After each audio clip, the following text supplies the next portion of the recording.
Welcome back to Senior Mindful Living, where we explore the subtle psychology of attraction, relationships, and human behavior to help you recognize the signals most people completely miss. What if the biggest sign that a woman is attracted to you isn't a smile, a compliment, or even obvious flirting?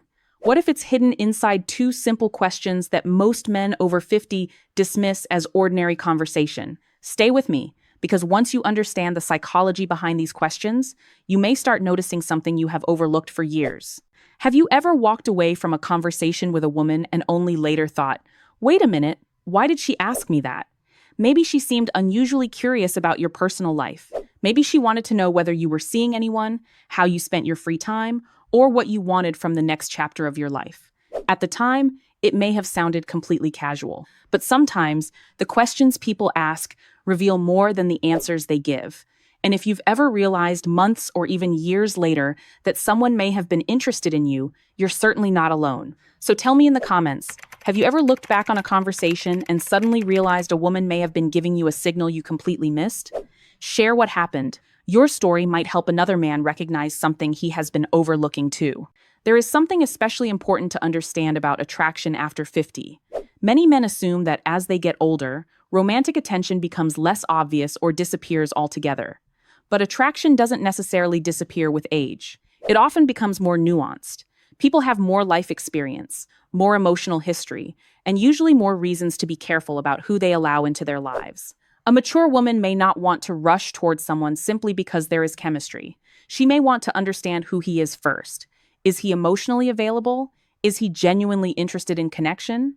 Does he have a life he enjoys? Is there room in that life for another person? Mary Smith, host of Senior Mindful Living YouTube channel. And today, we're going to look closely at two questions that can sometimes reveal that a woman is exploring those possibilities. But there is an important warning before we continue. No single question proves romantic attraction. A woman can ask these questions because she's friendly, curious, socially engaged, or simply making conversation. The real clue is the pattern, the question, the context, her behavior, and whether she continues creating opportunities to connect. The first question is surprisingly simple. Do you spend much time by yourself? At first, that sounds completely harmless. Maybe you're talking at a coffee shop. Maybe you're at a friend's gathering. Perhaps you're walking together after an event, chatting at work, or having a conversation online. Everything seems ordinary. And then she asks, do you usually do things alone? Or are you seeing anyone? Or what do you normally do on weekends? A man might answer, yeah, I spend quite a bit of time alone, and immediately move on. But here's where emotional awareness becomes useful. Sometimes the question isn't really about your schedule. It's about whether your life has emotional space. She may be wondering whether you're already involved with someone. She may be trying to understand whether you enjoy solitude because you're comfortable with yourself, or whether you've completely withdrawn from relationships. She may simply be curious about your lifestyle. And if there is already warmth and chemistry between you, the question can become more meaningful. Think about it from a psychological perspective. People naturally gather information when considering whether to become closer to someone. We pay attention to availability, responsiveness, emotional warmth, and compatibility. This doesn't mean women have some secret formula they consciously follow. Most of this happens naturally as people evaluate whether another person feels safe and compatible. That's why context matters so much. Imagine a woman who barely knows you asking, do you live alone? That could simply be small talk. But imagine you've been talking for several weeks. She remembers details about your life, seeks you out at social events, maintains longer eye contact, laughs easily around you, and then asks, do you spend much time by yourself? Now, the question sits inside a completely different pattern. She's not necessarily confessing attraction, but she may be opening a door. And this is where many men make a mistake. They either miss the opening completely or become so excited that they rush through it. You don't need to do either. A calm response could be something like, I enjoy having my own space, but I definitely enjoy good company too. That's enough. Notice what that communicates. You're not lonely, you're not desperate, you're not pretending you don't need anyone. You're simply comfortable with yourself while remaining open to connection. That balance is powerful because healthy attraction isn't about appearing as though you need someone to complete your life. It's about showing that your life is already meaningful and that you're capable of sharing it. There's another response you might use. I've built a life I really enjoy, but I'm always open to meeting someone special. Again, You're not making a dramatic declaration. You're simply giving her information she may have been trying to understand.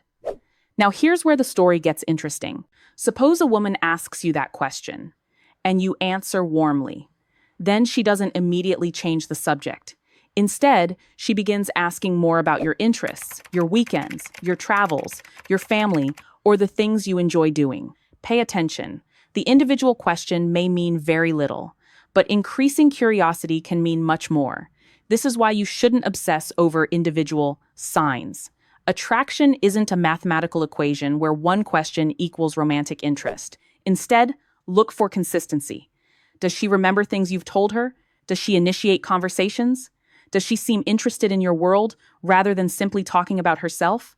Does she create opportunities to spend time with you? Does the conversation become increasingly personal?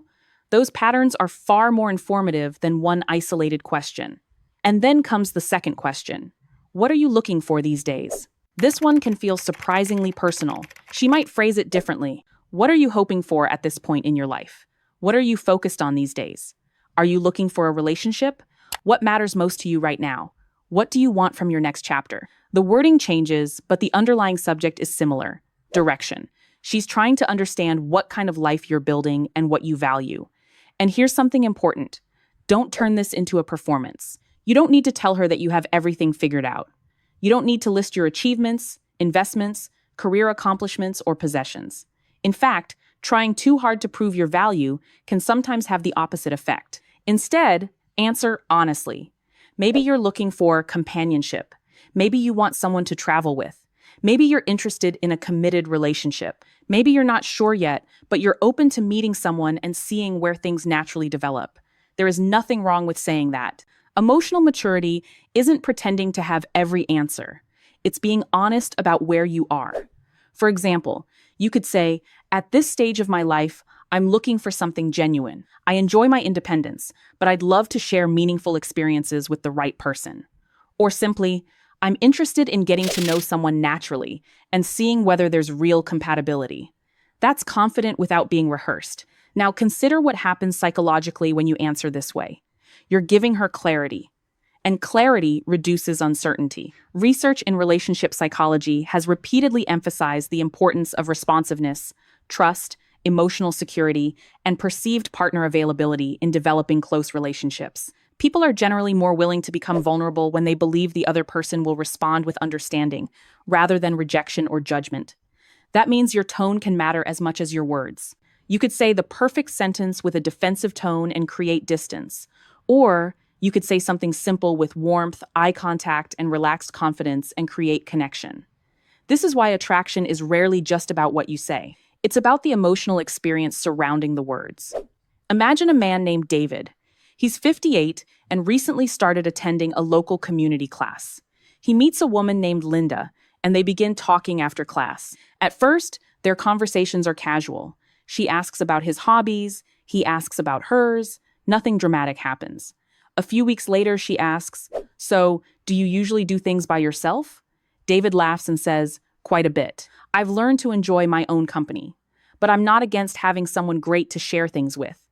Linda smiles and changes the subject. A few minutes later, she asks, "And what are you looking for these days?" David doesn't panic. He doesn't assume she's proposing marriage. He simply says, "I'm not interested in forcing anything, but I'd like to meet someone where there's mutual respect, attraction, and a genuine connection." Now, something subtle has happened. He hasn't chased her. He hasn't declared his feelings. He hasn't tried to impress her. He has simply communicated availability and intention.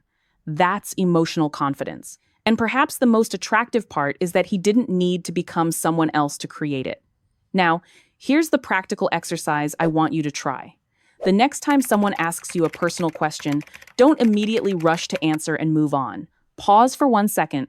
Ask yourself, what is she actually trying to understand?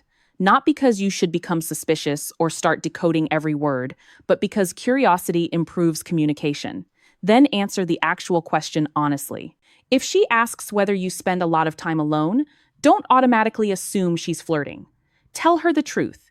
If she asks what you're looking for, don't invent an answer designed to impress her. Tell her what you genuinely want, and then watch what happens next. Does she become more engaged? Does she share something personal about herself? Does she continue the conversation? Does she suggest spending time together? Does she become warmer? Those follow-up behaviors are often more meaningful than the original question. There's another lesson here that becomes increasingly important as we get older. You don't need to chase attention. You need to become comfortable recognizing genuine connection. There is a huge difference. Chasing says, how can I make her like me? Confidence says, let's discover whether we actually like each other. That shift changes everything. You're no longer performing for approval. You're participating in a conversation between two adults who are both deciding whether there is compatibility. And that brings us to something many men over 50 struggle with. They assume women want a younger man because youth automatically means attraction. But attraction is much more complicated than age. A mature woman may value emotional steadiness, humor, kindness, confidence, communication, life experience, and the ability to enjoy the present moment. These qualities aren't exclusive to any age group. In fact, one of the greatest advantages of maturity can be self-knowledge. You may know what you want now in a way you didn't at 25. You may know what kind of relationship feels healthy. You may have learned the difference between chemistry and compatibility. You may understand that peace is sometimes more valuable than drama. That is not something you should hide. It's something you can embody. And if a woman asks, what are you looking for these days? Perhaps the best answer isn't a clever line at all. Maybe it's the truth. I want a peaceful, meaningful life, and I'd enjoy sharing it with someone who feels the same. Simple, honest, grounded. And if she responds with enthusiasm, asks another question, or begins sharing what she wants, you've learned something valuable. Not necessarily that she's attracted to you, but that she is willing to let you see more of her world. And that's where genuine connection begins. So remember the two questions. Do you spend much time by yourself? And what are you looking for these days? Don't treat them as guaranteed attraction signals. Treat them as potential invitations to communicate more deeply when they appear alongside other signs of interest. And most importantly, don't become obsessed with decoding women.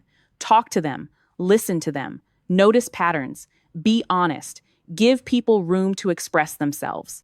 Because the goal isn't to become an expert at manipulating attraction. The goal is to become emotionally aware enough to recognize when two people are naturally moving toward one another. And sometimes, the clearest sign isn't hidden in the question at all. It's what happens after you answer. Does she lean into the conversation? Does she reveal something personal? Does she ask another question? Does she find another reason to keep talking? Does she make room for you in her world? Those moments can tell you far more than a rehearsed list of attraction signals ever could. So if you've ever missed a signal because you were looking for something obvious, a dramatic compliment, aggressive flirting, or some unmistakable declaration, remember this. Real attraction can be quiet.